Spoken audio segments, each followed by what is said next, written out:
Organization sponsored this billboard. And right now there is so much national attention on race given the protests all across the country. I want to get right to the point here. How is this billboard not racist? If anybody sees racism in that billboard, then they themselves are racist. The billboard just asks white people to do the same thing that every other racial, ethnic people in this country is allowed and encouraged to do. Nobody would be offended if a black put on a billboard, or if they love their heritage, or love their culture, or love their people, and they're encouraged to do so. But when a white person simply says to love your people, that is considered racism? Come on, now those people who find racism there are really exposing their own racism. So why do you feel the need to put what up... they really are is anti-white. Why do you feel the need to put that billboard up? I haven't seen any, you know, it's I heart black people, I heart Hispanic people. Why do you feel the need? Because white people have a right to love their heritage, love their culture, and love their people. And white people are tired of hearing of other races who are encouraged to do that. And yet, again, when a white person says, I love my people, then some people call that racism. Mm-hmm. I assume that you're aware of history. And they're really exposing their own racism. So people remember the bygone days of lynching, of men hiding behind white robes. Do you understand why so many people associate the KKK with being a bigoted organization? Yeah, well, I don't care. I really don't care about what happened 20 years ago, 30 years ago, 40 years. I'm concerned about white people today, and I'm concerned about the genocide against white people. Are you willing to distance yourself from the KKK's previous activities? I will distance myself from any type of hate, absolutely. I don't believe in hate. I think black people should love their heritage. I think people that are Asian should love their people.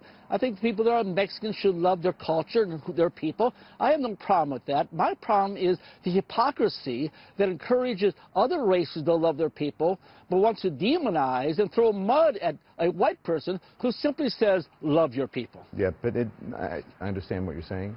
But you also condone, Good. you want race. I'm glad you do, because many people do. No, I understand what you're saying in that statement right there, if that was that alone. But you're also saying that people should be segregated, that it should be all white communities, that the country needs to be taken back by its founders. There are other things that go along with that message that you're saying that you're leaving out there. Well, if you're reading something else to that message, that's your problem. Our message is to white people, to love your people, love your heritage, love your culture.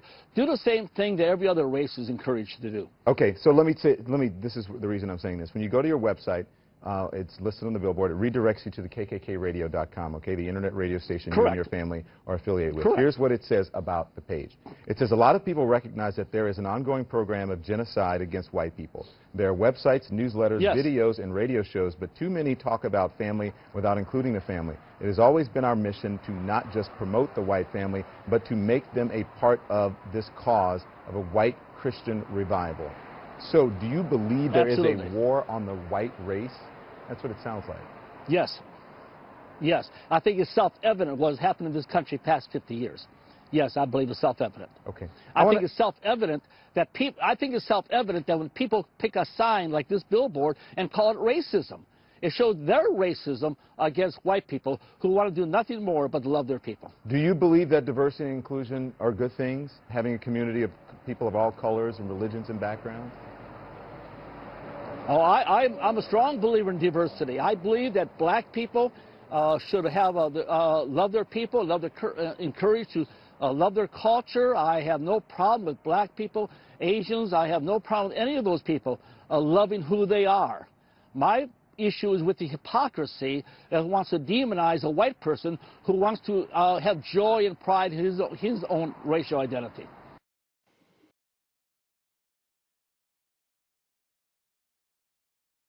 Hello, YouTube. Welcome to another edition to my Get Real series. This video content is generated due to the annoyance known as freedom of expression. Today I will not engage in self-censoring. This episode will not be scripted. I do not take responsibility for your reaction to my commentary. You are welcome. Welcome to share your respectful dissent in the comment section or with a video response. Let's chat as I travel to my destination. I will select the random function if I can find it. Here we go. And allow the music to play as I speak. There is a certain group of individuals that has issue with unpopular speech. Imagine that. Yet show no problem in having their ideas upheld. We are indeed out of whack with reality if we follow a credo that dictates one has a right not to be offended. However, we can privately select, in many cases, to remove ourselves from those we find offensive, versus dictatorially selecting what is appropriate for our brothers and sisters.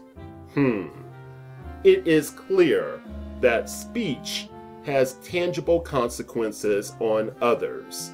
Let's be even more clear by stating in many cases it's not the words themselves that count, but how they are used. Yet you cannot have it both ways in a so-called free society. We do not have to support the vile doers, but they have a right, as much as we, to presume an antic disposition and to vocalize it. On its face, this little drama, and it is little, isn't all that surprising. A little drama that carries a very big stick, I may add. Many members of what our neo-feudal lords like to refer to as the global village are not responsible moral agents. More irritation provided, more fear, the seeding for a different sort of civil war, one which in result may bring bloodshed. However, the main battlefield, the primary battlefield, is one of psychic and intellectual construction. It is a psychic and intellectual environment where we find one another and do battle with each other, primarily speaking. Even the media coverage shown at the top of this video shows the business of attack, suspicion, and the questioning of true motives. This is yet another layer of protection that allows the true movers and shakers to go almost unnoticed. Especially over the last 6 decades, arguably so, racial and ethnic groups have made a habit of waging war in the form of endless litigation on regulatory agencies, hoping to slow or provide stimulus for, depending upon your objective, but in many cases to slow the rulemaking process, drain the resources of human virtue, and, when possible, trample silently to protect one's reputation on the other. In most cases, these lawsuits and court dramas play out in the bony battleground of law, where lawyers tussle over economic conceptuality, social analysis, tiptoe over political memes, etc. Since the latest stir has manifested itself from a Christian organization, I felt it fair to provide this as a backdrop. Quote, "Either make the tree good and its fruit good, or else make the tree bad and its fruit bad.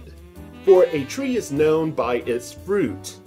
Brood of vipers, how can you, being evil, speak good things?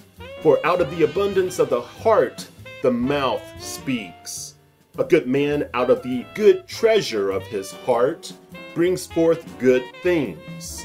And an evil man out of the evil treasure brings forth evil things." End quote. You may find this in the book of Matthew, chapter 12, verses 33 through 35. Currently, you are looking at a billboard developed according to an orderly plan by the KKK. Within this, they have avoided the use of what can rightfully be denoted unsavory. We have to use our understanding of their previous group objectives to fill in the blanks. However, even if they foster an atmosphere of contempt and hatred, they have a right to speak. Surely they do not have a right to harm. Indeed, it is difficult to prove a certain word or phrase considered defamatory causes harm. Indeed, it would be costly to show if such language contributed to future discrimination. I think we can agree that one's free speech is not greater than preventing genuine harm. However, I have yet to hear from any practitioners and researchers in the medical field that they have recognized interpersonal treatment as a means of negatively shaping health outcomes. Same old bullshit, different day. Same bullshit, different day. Want to know what is going on with the extreme ends of the white and black identity politic? Then examine our governing bodies within the great old US of A. First, people are polarized into slotted political demarcations of the left or right. Add a heaping of spin that the left represents everything un-American and morally objectionable, while the right represents divine virtues and traditional American values. Yet, instead of protecting concepts that benefit the vast majority in a positive manner, we have those political clerics that want to close down shop.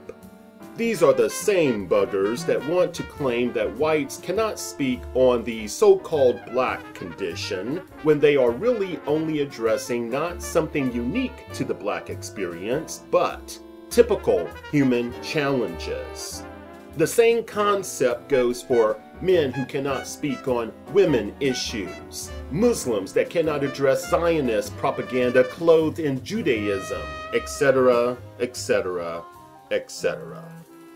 First, it is intellectually dishonest to present a false equivalent.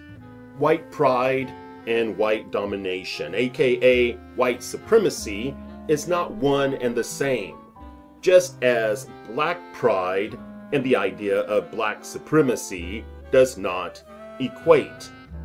Now, some would say there is no need for the message of white pride, yet there is a need for a message of black pride, given our American history. However, that is merely a turning aside from reality. For those who need ethnocentrism to give them purpose, the use of such slogans, in my observation, allows one a path to unjustified self-superiority via a collectivist road. Therefore, I can see it only unnecessarily adding to the burden of one's integrity, if they wish to maintain it. Indeed, I do not see how it benefits the commonwealth of mankind. However, your belief system is yours to do as you see fit. Obviously, beliefs, more so than not, functions as a key component of our personalities. They provide identity, works as a lens through which we view our world. The expression of beliefs often define us to others. Religious and national conflicts, in addition to racism and prejudice, demands we consider disagreement regarding basic belief systems. This said, we can see how it is necessary for the message of white pride to be communicated. Like various religions, its precepts need to be shared to attract people into the fold, to keep it relevant in our world. There will always be one who is willing to vocally negate one's humanity. This said, we do not have to mimic faceless sociopaths that see humans as herds of useless eaters. One of the easiest ways to murder another is to kill their ability to express themselves. I suggest abandoning emotional responses that eventually make it easier to silence anyone not able to afford free speech. Thank you for listening.